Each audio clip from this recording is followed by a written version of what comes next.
Assalamualaikum warahmatullahi wabarakatuh. Alhamdulillahirabbil alamin. Patut kita ucapkan puji syukur kehadirat Allah Subhanahu wa taala yang pada hari ini kita masih diberi kesempatan untuk belajar bersama dalam kondisi sehat walafiat dan tetap semangat. Meskipun kita belajar dari jarak jauh.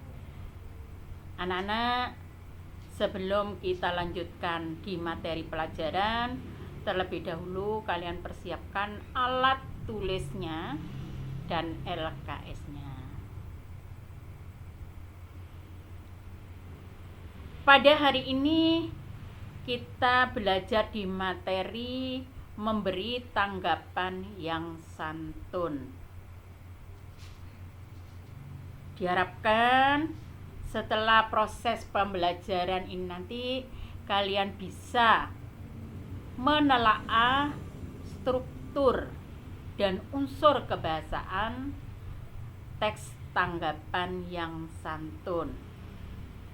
Yang kedua, kalian bisa menyusun atau menulis teks tanggapan yang santun. Teks tanggapan santun atau teks tanggapan adalah teks yang berupa tanggapan dalam bentuk pujian atau dukungan hingga kritik dan penolakan secara terhadap suatu karya, hal atau peristiwa yang diberikan oleh penanggapnya sebagai bentuk apresiasi atau saran yang dapat membangun. Anak-anak, di dalam teks tanggapan terdapat penilaian berupa kritik atau pujian. Mengkritik berarti memberi masukan, kadang-kadang disertai uraian atau pertimbangan baik buruk terhadap sesuatu yang dikritik, baik itu karya seni, karya sastra, bahkan pendapat seseorang. Nah, kalau kritik itu adalah penilaian jelek. Jadi kalau penilaian buruk itu adalah kritik. Nah, selanjutnya bagaimana mengkritik yang santun? Nah, kritik yang santun yaitu kritik yang membangun dan membawa dampak positif seperti memuji, menunjukkan apresiasi yang jujur dan tulus, tidak menunjukkan emosi negatif, bahasa negatif, menyalahkan dan menyerang pribadi. Jadi maksudnya di sini kalian mengkritik itu jangan sampai orang yang dikritik itu merasa tersinggung. Salah satu contoh, lukisanmu bagus sekali, sayang warnanya kurang cerah. Nah, ini berarti apa? Kalau ada sayang warnanya kurang cerah, berarti tidak bagus, anak-anak. Inilah yang disebut kritik yang orang lain tidak merasa tersinggung. Kemudian yang memuji atau pujian berarti melahirkan kekaguman dan penghargaan terhadap sesuatu yang dianggap baik, bagus, indah, dan sebagainya. Memberi pujian harusnya objektif. Maksudnya objektif di sini masuk akal, berdasarkan kenyataan, dan tidak melebih-lebihkan. Bagaimana memuji yang santun? Pujian yang santun seharusnya dapat membawa perasaan positif bagi yang menerima pujian. Pujian yang tulus, bukan basa-basi, agar dapat melakukannya harus membiasakannya melihat dari sisi baik seseorang atau segala hal. Nah, kalau memuji atau pujian ini karena penilaian baik kan anak, orang tidak akan merasa tersinggung. Jadi orang merasa senang. Salah satu contoh, pantas kamu mendapatkan juara 1 karena memang lukisanmu bagus sekali. Nah, ini sesuai dengan kenyataan yang ada. Nah, untuk selanjutnya, struktur teks tanggapan santun meliputi yang pertama adalah evaluasi. Nah, evaluasi itu bagian awal teks yang berisi pernyataan umum tentang persoalan yang disampaikan oleh penulis. Evaluasi sama dengan pernyataan umum dalam teks eksposisi. Jadi gambaran umum tentang suatu permasalahan yang nantinya bisa menimbulkan pro dan kontra.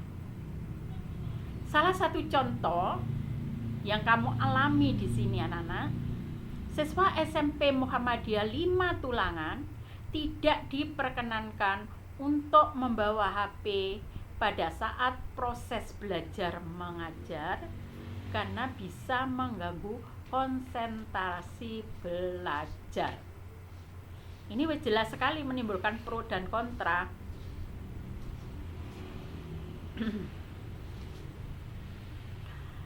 Kemudian yang kedua, deskripsi teks. Bagian tengah teks yang berisi informasi tentang alasan yang mendukung pernyataan dan yang menolak pernyataan.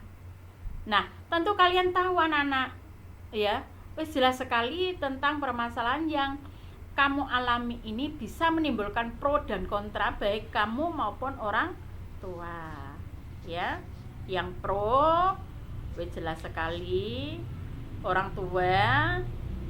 Nah, tidak bisa menghubungi dalam waktu-waktu tertentu karena di dalam selain itu di dalam HP ada aplikasi yang bisa membantu kalian belajar baik belajar matematika, bahasa Indonesia dan lain sebagainya. Yang kontra ini yang menolak, jelas sekali banyak sekali karena ya anak tidak bisa konsentrasi dalam belajar. Salah satunya karena ada bunyi HP waktu telepon, SMS, WA. Nah, pasti ada rasa pingin tahu siapa yang WA, SMS, telepon dan lain sebagainya. Jelas ini mengganggu konsentrasi belajar. Nah, penegasan ulang. Bagian akhir teks yang berisi penegasan ulang terhadap apa yang sudah dilakukan dan diputuskan. Maka telah dipilih karena itu, ya, siswa tidak diperkenankan untuk membawa HP di SMP Muhammadiyah pada saat proses belajar mengajar. Ini salah satu contohnya. Nah, untuk struktur teks tanggapan santun ini, ya, di dalam buku paket yang pertama adalah konteks. Konteks itu ya juga bagian awal teks yang berisi pernyataan umum tentang persoalan yang disampaikan.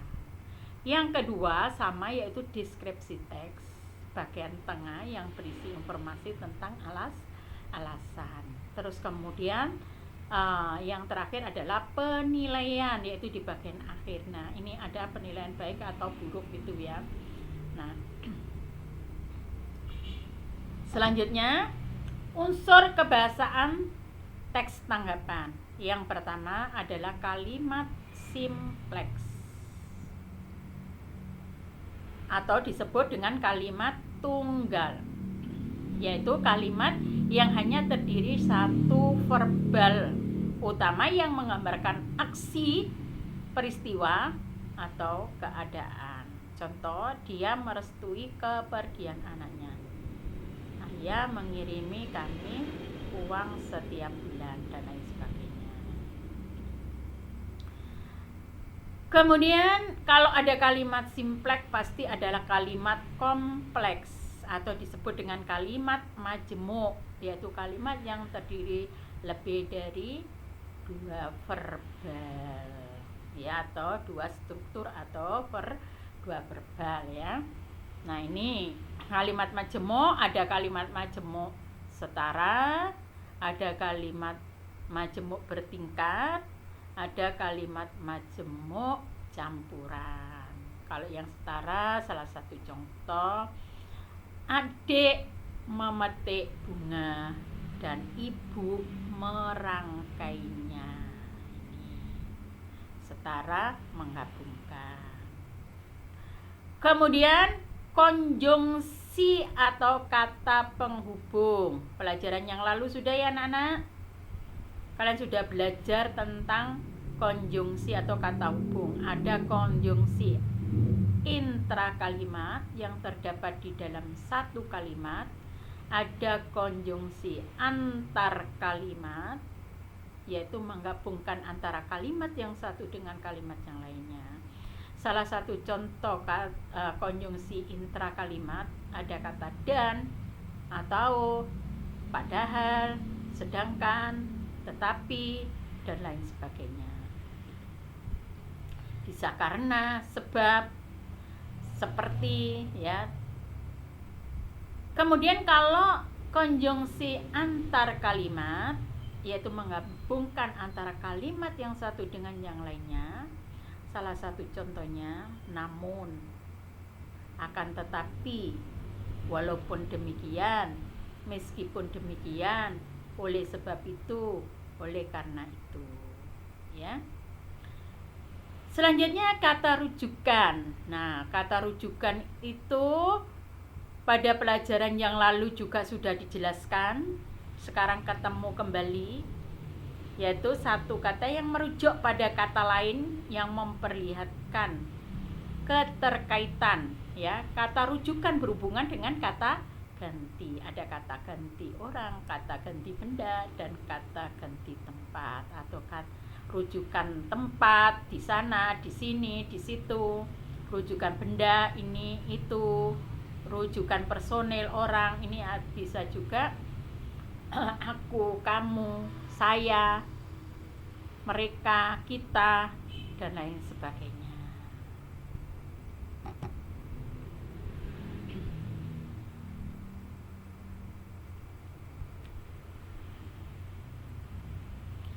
Kemudian ada pilihan kata atau diksi. Nah, pilihan kata atau diksi, ya kalian tentu tahu di sini ada istilah khusus, ya bidang tertentu. Nah, di dalam teks tanggapan pun juga sama, ya anak-anak. Kalian tentunya pasti tahu di sini. Kemudian penggunaan ungkapan. Yang pertama, ungkapan tanggapan menggunakan kata bilangan, urutan, atau informasi. Contohnya di sini, alasan terakhir adalah bla bla bla bla. Alasan yang kedua adalah, ini harus ada penjelasannya. Data berikutnya yang dapat menjadi acuan pendapat saya adalah, nah, kemudian ungkapan tanggapan yang menggunakan simpulan dari orang lain. Ini ada contohnya. Dari bukti-bukti berupa data tersebut menunjukkan. Nah, kemudian simpulan dari data di atas kita dapat menyimpulkan bahwa, nah apa itu di situ? Kalimat kompleks adalah, bisa juga. Kemudian ungkapan tanggapan yang tidak menyetujui atau menolak pemikiran penulis. Saya tidak setuju dengan pernyataan itu. Contohnya, pernyataan yang penulis ungkapkan hanya asumsi belaka tanpa didasari dengan data dan fakta yang sebenarnya. Kemudian ungkapan tanggapan yang menggunakan gaya bahasa atau majas penghalusan. Saya sebetulnya setuju dengan pendapat itu. Tetapi apa selanjutnya? Pendapat yang disampaikan penulis sangat bagus dan lengkap sayangnya. Nah, selanjutnya ungkapan tanggapan yang menggunakan sudut pandang orang lain. Contoh, dia mengatakan bahwa, nah, dia berpendapat bahwa, selanjutnya apa? Ya. Kemudian yang terakhir, ungkapan tanggapan menyetujui atau menguatkan pemikiran penulis, ya, atau penulis gagasan, ya, pemilik gagasan maksudnya. Salah satu contoh, saya setuju dengan pendapat tersebut. Nah, ini alasannya apa nanti selanjutnya? Pendapat yang dikemukakan oleh penulis sangat benar karena, nah, selanjutnya apa? Ya. Paham ya Nana untuk unsur kebahasaan teks tanggapan?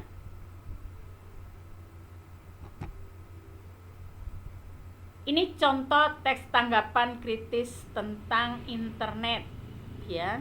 Tadi kalian sudah saya berikan contoh kebiasaan yang sudah terjadi di SMP Muhammadiyah.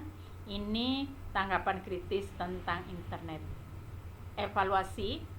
Internet merupakan salah satu media yang digunakan untuk mencari informasi tentang segala hal. Di kalangan pelajar, internet sering dimanfaatkan sebagai sarana untuk mencari informasi mengenai pelajaran.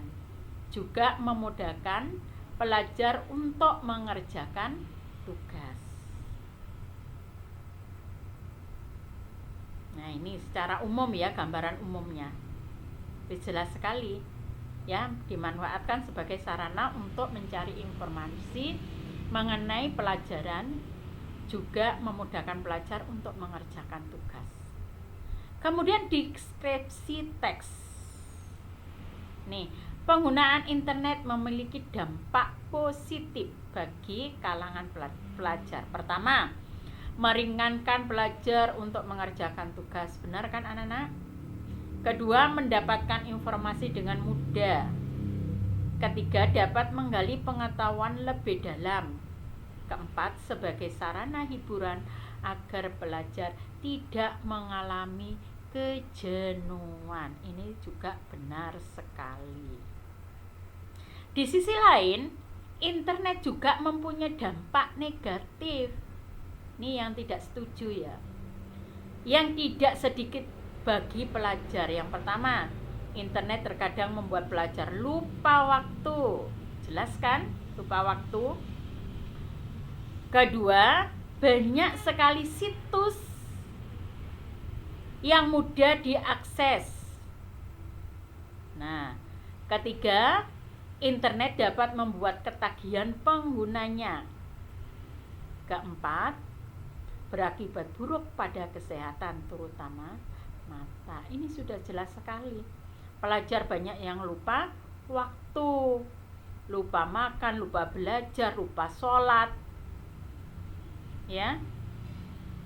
Kemudian di sini membuat ketagihan pengguna. Jelas sekali ini ketagihan.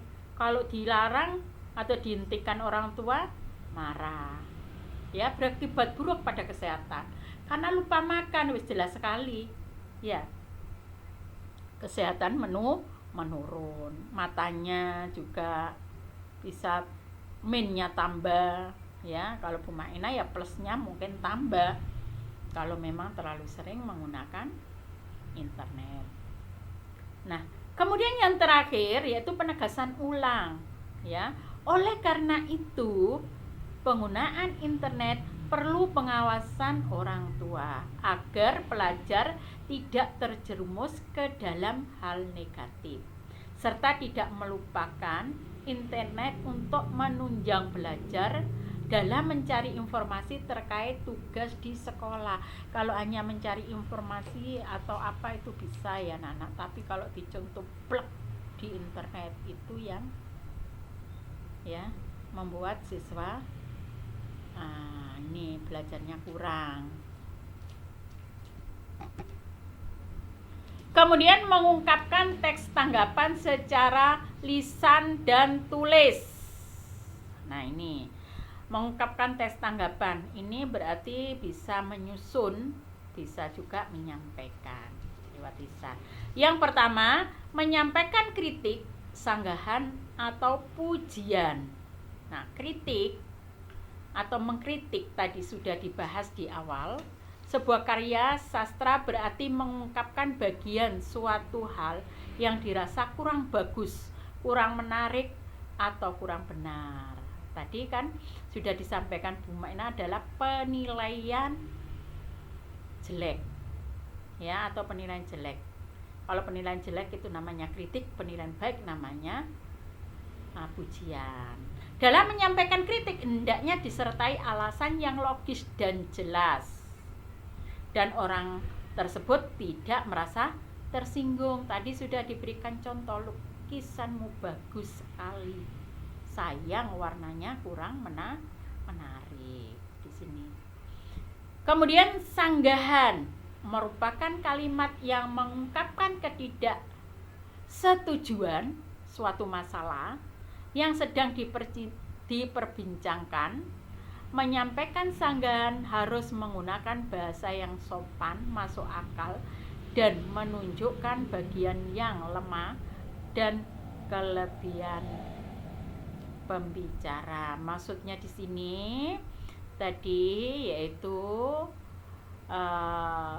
argumen yang mendukung disertai dengan alasan, argumen yang menolak atau tidak setuju atau melemahkan juga harus disertai alasan. Kemudian pujian atau memuji berasal dari kata puji atau menyampaikan sanjungan atau penghargaan. Nah, karena pujian, menyampaikan pujian di sini, ini penilaian baik. Pasti orang merasa senang. Ya, orang akan merasa senang. Nah, untuk menyampaikan pujian harus mengatakan dengan sebenarnya.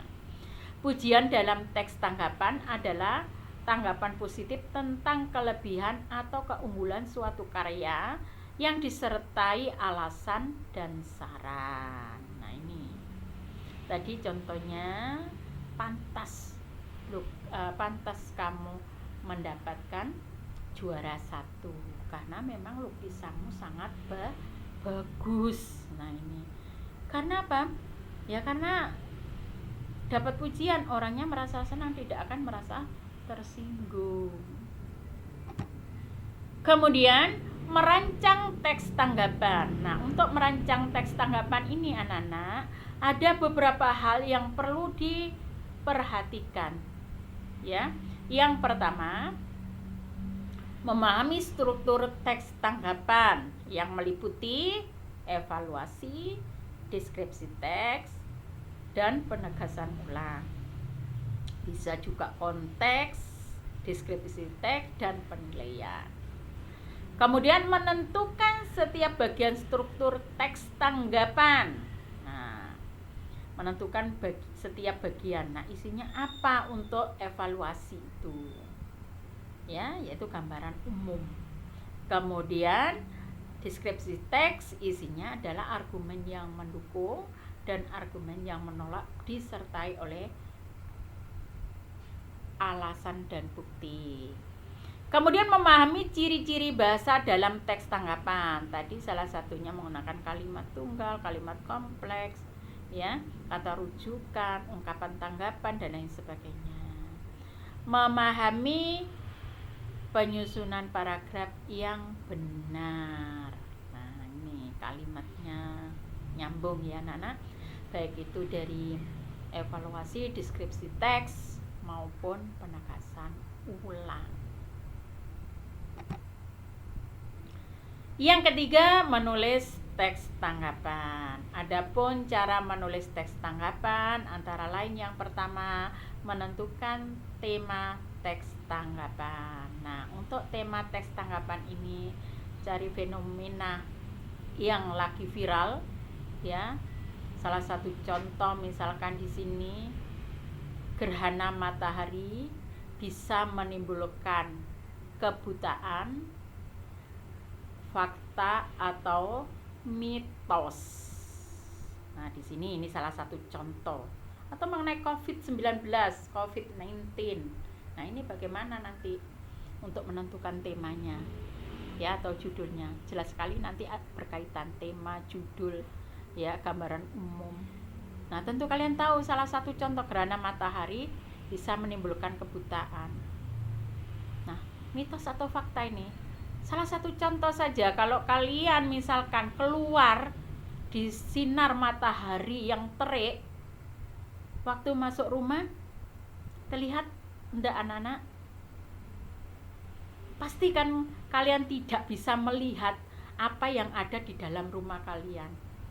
Ya, terlihatnya akhirnya samar-samar dan lain sebagainya. Nah, ini tidak gerhana matahari aja sudah kita tidak bisa melihat sesaat. Nah, ini bagaimana kalau gerhana matahari, benar enggak? Mitos atau faktakah? Nah, ini. Kemudian yang kedua, mengembangkan tema menjadi kalimat-kalimat dengan kata-kata sendiri. Yang paling mudah dan sederhana temanya ya mengenai internet, ini yang sudah. Nah, bisa juga kalian ya masuk SMA atau SMKK yang paling tepat setelah lulus SMP. Nah, ini kalian kan bisa memberikan gambaran, karena mungkin di pernyataan umum SMK langsung bisa kerja. Kalau SMA harus kuliah dulu. Lah, ini alasannya apa yang atau juga yang lainnya. Bolehkah siswa SMP pergi ke sekolah mengendarai sepeda motor? Nah, ini kalian juga harus tahu di situ. Ya, seperti apa nanti gambaran umumnya. Kemudian menyusun dan menggabungkan kalimat-kalimat tersebut sehingga menjadi teks tanggapan. Ya. Jadi setelah menyusun dan menggabungkan kalimat-kalimat tersebut sehingga menjadi teks tanggapan, baik itu berupa evaluasi, deskripsi teks, dan penegasan ulang. Kemudian menggunakan bahasa yang sesuai dengan kaidah bahasa Indonesia. Nah, harus sesuai dengan ejaan yang disempurnakan. Saya melihat di pekerjaan anak-anak, awal kata ditulis dengan huruf kecil itu tidak boleh. Jadi awal kalimat, maksudnya awal kalimat ditulis dengan huruf besar. Nah, ini judul tiap kata harus ditulis dengan huruf besar kecuali kata tugas, di, ke, dan lain sebagainya. Nih, jadi masih banyak penulisan-penulisan dari tugas kalian, baik itu diketik maupun ditulis, itu tidak sesuai dengan kaidah bahasa Indonesia. Paham ya Nana untuk teks tanggapan yang santun? Nah, untuk selanjutnya ya, seperti biasa kalian harus mengerjakan tugas. Tugas kalian ya, perhatikan susunan teks tanggapan yang berjudul perlukah siswa bersepeda motor, LKS halaman 53. Nah, teks tersebut disusun secara acak anak-anak. Jadi tidak urut 1, 2, 3 itu tidak sesuai dengan struktur teks. Jadi masih acak. Maka susunlah teks tersebut menjadi teks tanggapan yang benar. Jadi nomor berapa nanti kamu tulis ya, ditulis lagi ya. Nomor berapa nanti yang termasuk evaluasi ya, yang termasuk deskripsi teks, yang termasuk yang terakhir yaitu penegasan ulang. Nah, anak-anak, saya mohon dengan sangat tugas-tugas yang telah diberikan Bapak Ibu guru dikerjakan ya, dikerjakan langsung, dikumpulkan biar tidak banyak tagihan tugasnya ya.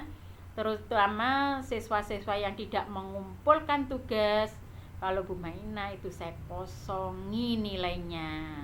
Kalian tahu sendiri, kalau nilainya kosong, kamu juga tidak akan mendapatkan nilai sesuai KKM, kurang dari KKM. Kalau kurang dari KKM ya bisa kamu tidak lulus ya. Jadi saya minta tolong dikerjakan tugas-tugasnya ya, diselesaikan setiap ada tugas. 2 minggu lagi ya kalian juga sudah penilaian akhir semester ganjil. Paham ya Nana untuk tugasnya ya? Saya kalau sudah paham saya cukupkan sekian saja. Terima kasih. Assalamualaikum warahmatullahi wabarakatuh.